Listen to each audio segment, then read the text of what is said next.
Hey everybody, Jay here. Welcome back to the channel. Today we're going to go over AXES. Everything you need to know about AXES is going to be in this one video, so stick around. We're going to get right into it.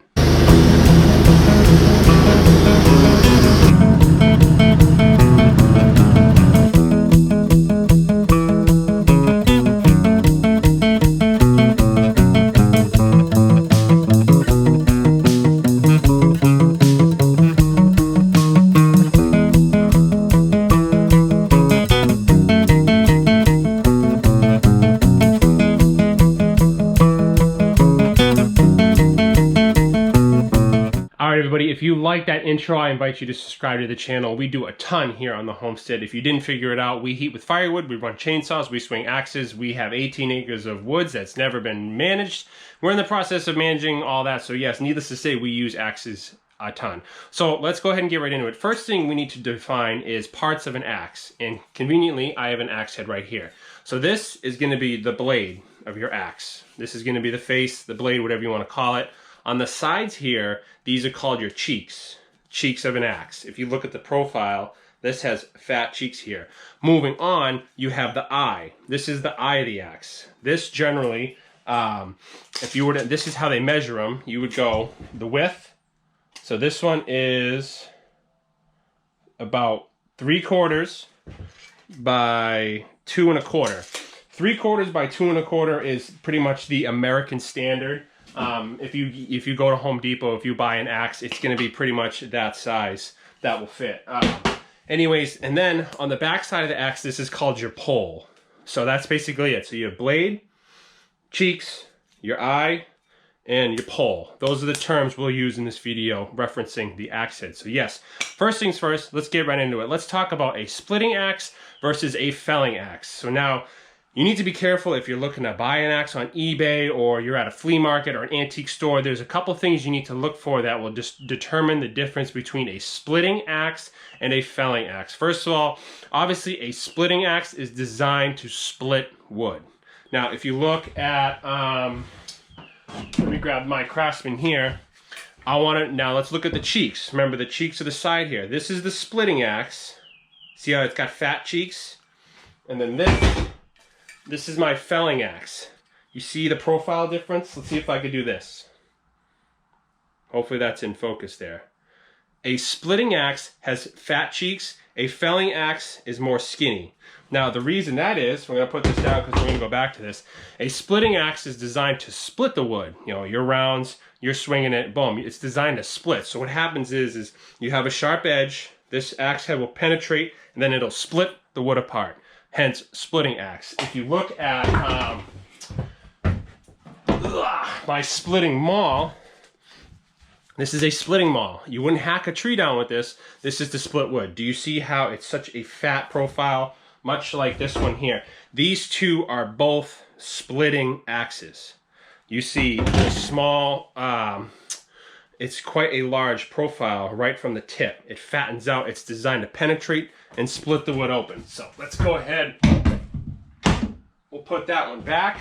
And yeah, let's move on to a felling axe. So that's the first thing. A splitting axe, again, has, one key difference too, I forgot.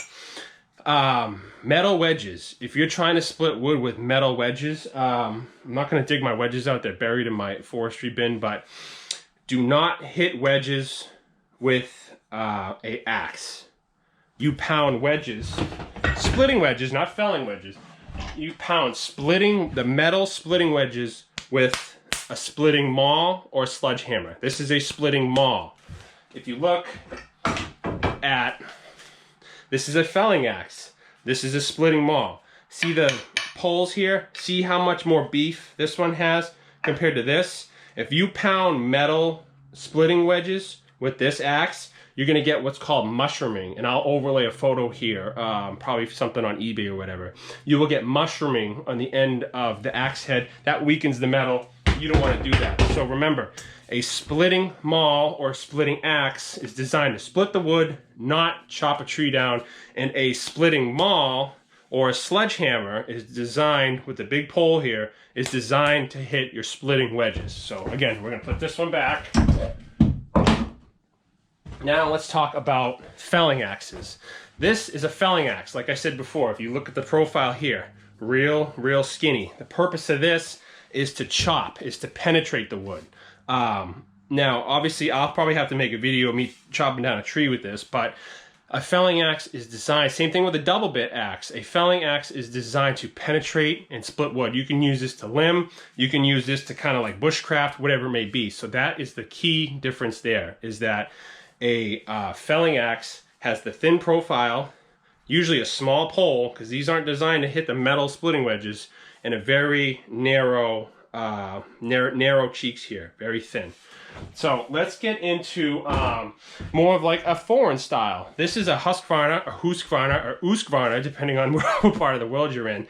This is considered their splitting axe. Now, it's kind of a hybrid between what I showed you. It's got narrow cheeks here, but it's long and tapered. So you wouldn't fell a tree with this, but this is more of a European style splitting axe. Again, same thing, small pole. I wouldn't hit metal wedges with this, but this just goes to show you that there's different designs out here. So this is considered a foreign splitting axe, where this is more the American style splitting axe.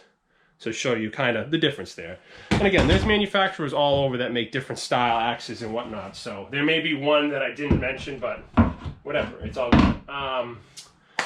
Now let's get into small handheld stuff like hatchets and what's the term I'm looking for? You have hatchets, and then you have like hewing hatchets. This is like a carpenter's axe, often referred to sometimes as a hewing hatchet.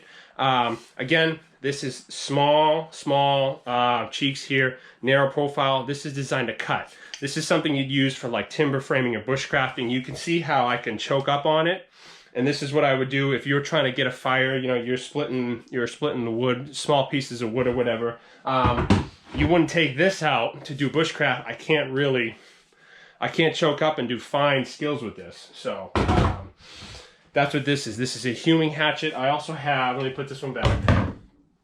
Sorry there, everybody, the camera cut out, but the same thing. This is a just standard hatchet. This is Craftsman. Again, this is for like bushcrafting, you know, limbing small trees, building a little campfire. You know, this is something my son would play with, really. You know what I mean? There's not, that has its purpose, but for production's sake, obviously, you would use a bigger axe. Now, let's talk about handle length. Handle length, I'm going to add this in. Axes come in a variety of handle lengths. All mine, my main axes, I buy the same handle because I like it. This is considered a 36-inch handle. Now, the way they measure that, it's right from the tip to the end there. So actual handling length that you got your hands on is about 32 inches, because obviously you lose 4 inches for the axe head, give or take. I like the 36-inch full-size handles. You get a lot of torque on this. Again, if you're chopping and splitting, you want a longer, generally, I'm going to use the term generally you want a longer axe handle, because you can get the most, I can't really swing it in the saw shed here, but you're going to get the most torque on it. Think about, what should I say? Think about a ball on a string. If you have a ball on the end of a 6-inch string, or a 36-inch string, you're going to get a lot more whip on the longer string than you would with the short one. So if you're looking for power and torque, go with the longer handle. I like the 36-inch. Obviously, use hickory. Hickory has been the standard for years. So I use a 32-inch, or excuse me, it's a 36-inch hickory handle for all my felling axes and my splitting axes. So this is a 36. My Picaroon, which we're not going to cover, that's a 36-inch handle, and this is a 36-inch handle as well. Now, like I said, when you get into, if you want an axe handle, what did I do with it? I put it away. If you want an axe handle for like bushcrafts, camp axe, you're going to use something small like this. Now, this little Craftsman axe here, this has, from eye to the end of the axe, this is a 14-inch handle. So again, this is small enough where I'm not going to be chopping down, you know, big trees with this, but I'm going to be using this, you know, for carving, making tent stakes, or doing bushcraft. So this is something, the smaller the handle, remember this, the smaller the handle, the more precise the work.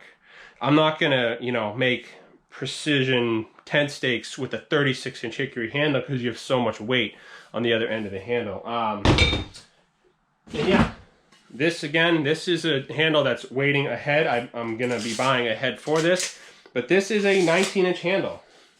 So this would be a good, like, in between, like a bushcraft axe. This is kind of what I plan on doing with this. This will be coming up in a future video. I just haven't had the luxury of finding a head that I like. So yeah, one last thing that I want to talk about is on the ends of your axes here, make sure. Oh no, actually, we're not going to cover. The handles. We're gonna go over the handles in the next video. But this video today, I just wanted to cover everything you needed to know about an axe head. So anyways, I hope you guys enjoyed. Let me know what you think.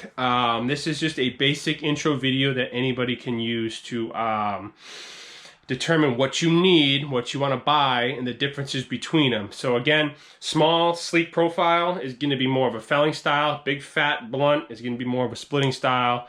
Again, the smaller the handle, the less torque you get, but the more precise work you get. Go with the larger handle if you want the most power, the most torque. Again, think about like a ball on the end of a string. The longer the string, the more whip you're going to get out of it. So yes, that concludes today's video. I hope you guys enjoyed. Let me know what you think. I really hope this helped you. And yeah, we're just in the saw shed making videos. So like I always say, please leave a comment, leave a thumbs up. If you didn't like the video, I'm sorry. Can't please everybody. But yeah, like I always say, thank you for watching. Leave a comment, leave that thumbs up. Make sure you subscribe to the channel. We do a ton here on the homestead. And yeah, like I always say, we will see you out in the woods.